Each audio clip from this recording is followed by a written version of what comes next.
श्री राम जय जय राम।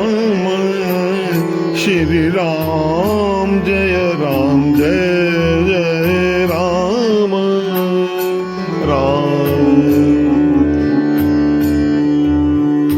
जो किसी कारणवश प्रयागराज जाने में असमर्थ हो गए, नहीं जा पाए किसी कारणवश, आइए मन से उस दिव्य प्रयागराज में चलें जहां पर भरद्वाज जी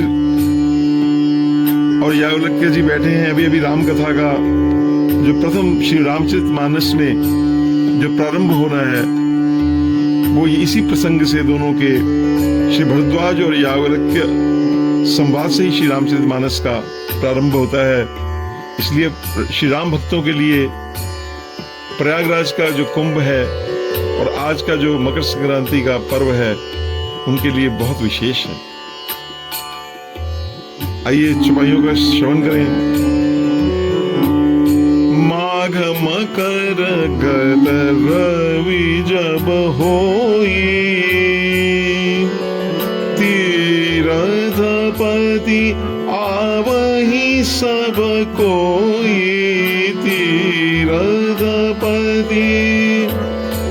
तीर्थपति आवहि सब कोई। तीर्थपति आवहि सब कोई।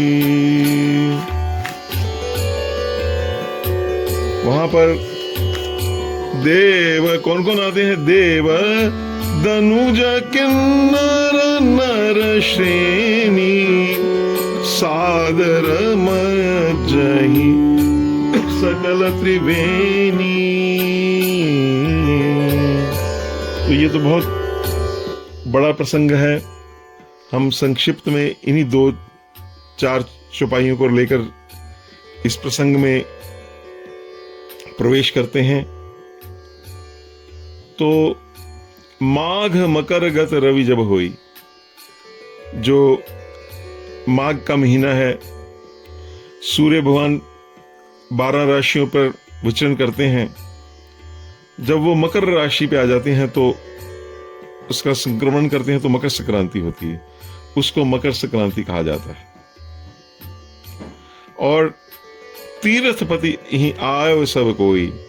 अब वो गोसाई तुलसीदास जी हमें बता रहे हैं कि तीर्थपति में कौन आते हैं। कहते सब आते हैं, कोई भी हो। उसमें अभी ऐसा अनुमान है कि 45 करोड़ के करीब आएंगे। ये नर श्रेणी में है सारे, लेकिन उसके अलावा भी 3 श्रेणियां हैं, देवता, दनुज, किन्नर। ये भी तो ये सिर्फ चौथाई भाग जो दिख रहा है यही है। तो देखा जाए तो संख्या तो बहुत बड़ी है जो अदृश्य है। ये सब लोग आते हैं, इनका जो बड़े बड़े जो दिव्य महात्मा हैं वो उनका दर्शन करते हैं। और हमें सौभाग्य मिला है ऐसे महात्माओं के चरणों में बैठने का, जिन्होंने वो दिव्य दृश्य देखा है, कैसे वो देवता आकर वहां पे स्नान करते हैं। इसके बारे में करपात्री जी महाराज और देवरबा बाबा ने विशेष इसकी तरफ उन्होंने अपने भक्तों को इस बारे में बताया। तो ये जो हमारे 2 मास हैं, माघ मकर गत रवि जब होई, एक चंद्रमास है, चंद्रमा जो पूर्णिमा से पूर्णिमा है, और एक संक्रांति का, संग्रांत जिसको पंजाबी में कहते हैं, संग्रांत का मास है। तो उन्होंने कहा कि ये जो माघ मास है ये चंद्रमा का भी मास है, और जो एक बहार बड़ी मकर नहाए ये सौर मास है। सूर्य से जो गिना जाता है, सूर्य से जिसकी गिनती है, एक की पूर्णिमा से पूर्णिमा तक, यहाँ अमावस्या से पूर्णिमा गिनी जाती है, उसको चंद्रमास कहते हैं।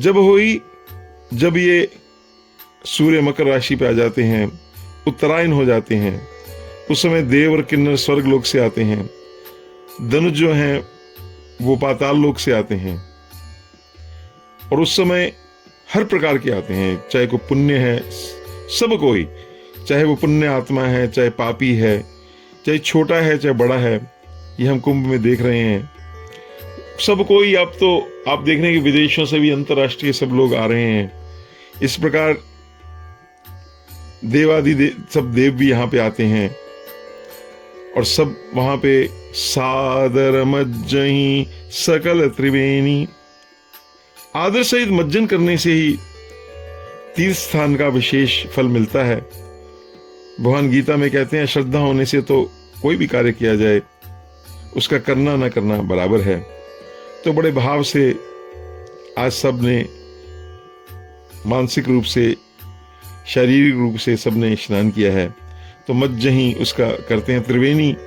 त्रिवेणी कहते हैं गंगा यमुना सरस्वती का जो संगम, इसको त्रिवेणी संगम कहा जाता है। और यहाँ पर भगवान का जो माधव रूप है उनका, भगवान के हर एक 12 महीने के परमेश्वर के अलग अलग रूप हैं।